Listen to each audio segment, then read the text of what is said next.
வணக்கம். Welcome to Kusli family. குஸ்லி ஃபேமிலிக்கு அனைவரையும் வரவேற்கிறேன். இந்த பதிவு தலைவர் விஜய் அவர்களை பற்றி தான். இதுக்கு முன்னாடி இருந்த நடிகர் விஜய் வேற ஜானர், இப்போது தலைவர் விஜயாக உருவெடுத்திருக்கார். அந்த தலைவர் விஜய் பண்ணுற ஒரு விஷயமும் ஒருத்தவங்களுக்கும் ஏதோ ஒரு வகையில் இடிச்சுக்கிட்டே இருக்குது. அதனால் ஒருத்தர் ஒரு வகையில் கமெண்ட் பாஸ் பண்ணிக்கிட்டே இருக்காங்க. அவர் சைலண்ட்டாக ஒரு வேலையை பண்ணிட்டு போகிறாரு. ஆனால் உங்களுக்கு எங்கே வலிக்குதே எனக்கு புரியலை. அவர் பண்ணுற ஒரு விஷயத்துக்கும் ஒரு கமெண்ட் பாஸ் பண்ணிக்கிட்டே இருந்துக்கிட்டே இருக்கீங்க. ஒருத்தர் சொல்கிறாரு, இவர் கொள்கை சரியில்லை, இவருடைய கொள்கை சாம்பார் சாதம் கருவாட்டு குழம்பு கலந்த மாதிரி இருக்குன்னு. இன்னொருத்தர் சொல்கிறது சாம்பார் சாதம் தயிர் சாதம் மற்ற சாதங்கள் எல்லாம் கலந்து போட்ட மாதிரி இருக்குன்னு. உங்களுக்கு என்ன சார் பிரச்சனை? டேஸ்ட் நல்லா இருந்தால் நாங்கள் சாப்பிட்டுக்குறோமே, ஓகேங்களா? அந்த டேஸ்ட் எங்களுக்கு புதுசாக இருக்குது, பிடிச்சிருக்குன்னா நாங்கள் சாப்பிட்றோம். சாப்பிட்ற நாங்கள் சொல்லணும், வைக்கிற அவங்க பிரச்சனை இல்லை. சாப்பிட்ற நாங்கள் சொல்லணும். உங்களுக்கு ஏன் கஷ்டம்?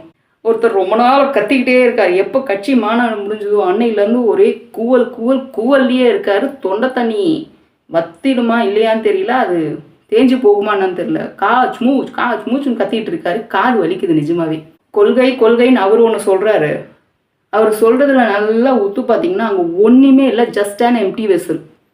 அது யாருமே புரிஞ்சுக்கிறீங்களான்னு தெரியல. ஒரு 2 கட்சிகள் நம்ம தமிழ்நாட்டை ஆண்டுகிட்டு இருக்கு. அவங்க என்ன பண்ணாங்க ஏது பண்ணாங்கன்றதை பற்றி இப்போ பேச வேணாம். புதுசாக வர கட்சி நமக்கு என்ன பண்ண போகுது, நமக்கு என்ன லேக் இருக்குது, இந்த லேகை அவங்க கவர் பண்ணுவாங்களா, நமக்கு இருக்கிற பேசிக் நீட்ஸ் யாருக்கெல்லாம் கிடைக்காம இருக்கோ அவங்களுக்கெல்லாம் இது கிடைக்குமா, நடக்காத விஷயங்கள் நடக்குமான்னு.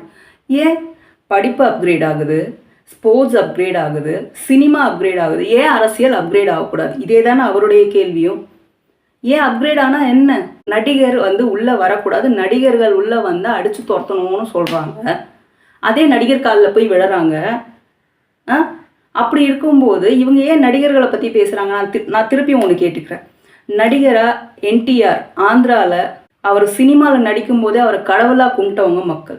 அவர் அரசியலுக்கு வந்ததுமே அதை சப்போர்ட் பண்ணி அவருக்கு ஆரத்தி கொடுத்து வீடு வீடாக போய் அவர் கேட்டது. அவர் ஒரு நடுவில் ஒரு பெரிய புரட்சி பண்ணார்.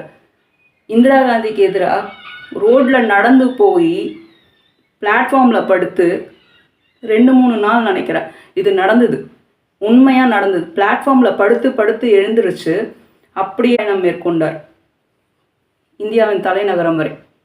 இது இந்தியாவையே உழுக்குச்சு, பிஎம்ஏ அங்கே உழுக்குச்சு. நிஜமாகவே அது பெரிய ரெவல்யூஷனாக பார்க்கப்பட்டது அப்போ ஆந்திராவில். இப்போது தமிழ்நாட்டில் அந்த காலத்தில் எம்ஜிஆர் அவர் பண்ண அரசியல் அருமையாக பண்ணார், நிறைய கொண்டு வந்தார் நமக்கு. அப்படி இருக்கும்போது ஏன் விஜய் அரசியலுக்கு புதுசாக எதுவும் பண்ணக்கூடாது? புதுசாக உள்ளே வந்தாலே அடிக்கணும்னு பார்க்குற இத்தனை பேர் புதுசாக எதாவது பண்ணுவார், பார்க்கலான்னு வெயிட் பண்ணி பார்க்கலாம்ல. இன்னொன்று, தமிழர்னு ஒரு இடத்துல குறுக்கிடுறாங்க. குறுக்கி வச்சு ஒரு இதுக்குள்ளே தான் நீ இருக்கணும், நீ தமிழன் இதுக்குள்ளே தான் இருக்கணும் அப்படின்னு சொல்கிறாங்க. அது கரெக்டா? எனக்கு புரியாத ஒரு விஷயம் என்னென்னா, இந்த தமிழனுக்கு நாளைக்கு பிஎம் போஸ்ட் கிடச்சிதுன்னா வேண்டான்னு உதறிட்டு வருவீங்களா? ஏன்? தமிழ்நாடு இந்தியாவுக்குள்ளே தானே இருக்குது.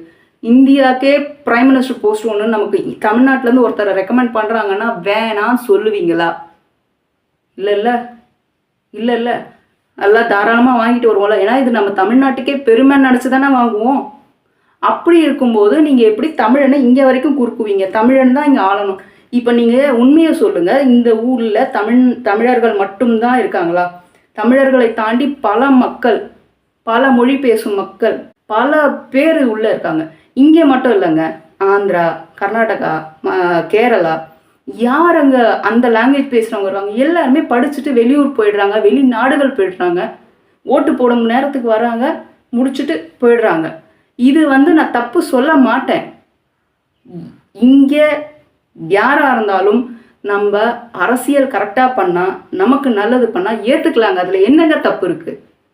தமிழராக இருக்கட்டும், தெலுங்காக இருக்கட்டும், மலையாளமாக இருக்கட்டும், கன்னடமாக இருக்கட்டும், நீ எனக்கு நல்லது பண்ணுறியா? ஏன் உன் பக்கத்து வீட்டில் ஒருத்தனுக்கு கஷ்டம், அவன் ஹிந்திக்காரன், நான் பண்ண மாட்டேன்னு சொல்லுவீங்களா?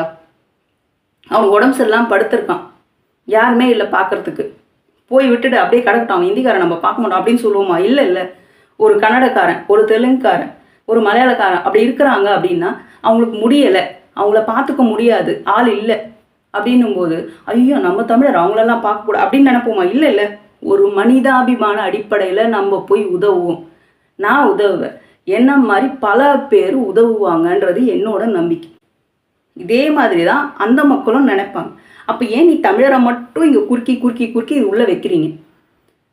தமிழன்ன்றவன் வந்தாரே வாழ வைப்போர் அப்படின்னு தான் பேர். எவனையும் வராமல் அடின்னு சொன்னதே கிடையாது. இதை ஒருத்தர் ஒரு கூட்டு எடுத்துகிட்டு வந்துக்கிட்டே இருக்கார் ரொம்ப நாளாக.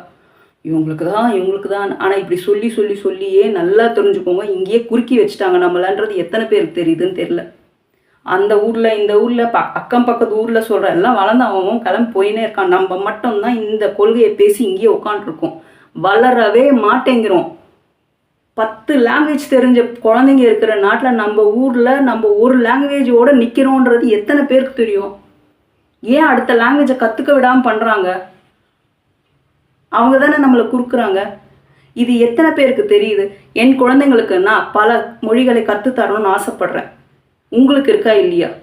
அப்படி இருக்கும்போது எனக்கு வரும் முதல்வர் எங்களுக்கு நல்லது பண்ணால் போதுங்க. அவர் எந்த மாதிரி லாங்குவேஜ் பேசினாலும் சரி, எந்த மதத்தை சார்ந்தவராக மனிதன், அவ்வளவுதான்.